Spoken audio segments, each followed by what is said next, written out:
We are in the process of, as the European Union Election Observation Mission, of deploying our long-term observers to all parts of the country this morning. We have 46 long-term observers drawn from all 27 of the EU member states, plus the partner states of Canada, Norway and Switzerland, and they will be in all parts of Zimbabwe, in all 10 provinces, covering all elements of the election process in the upcoming weeks before the 23 August harmonized elections.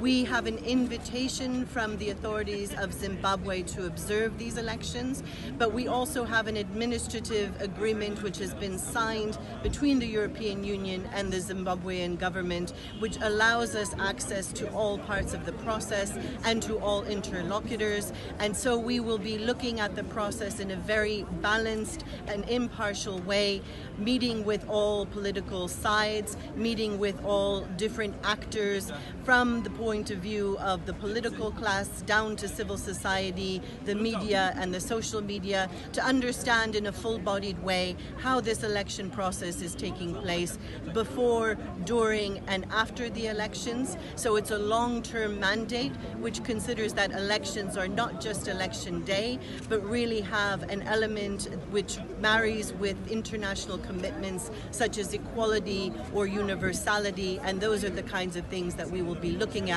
before making a preliminary statement after election day. Why is it important for the EU bloc to be observing these elections?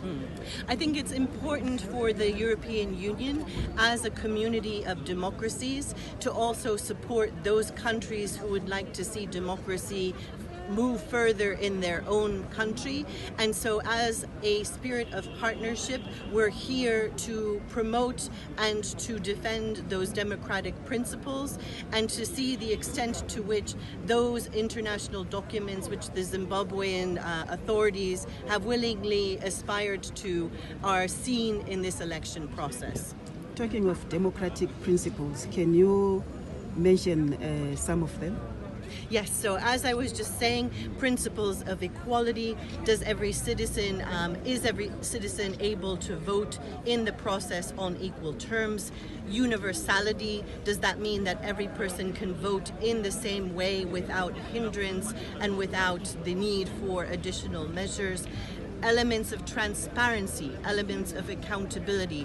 These are all principles which are enshrined in UN documents like the International Covenant for Civil and Political Rights, but also in documents like the African Charter, which have been mentioned by the MFA and other official bodies.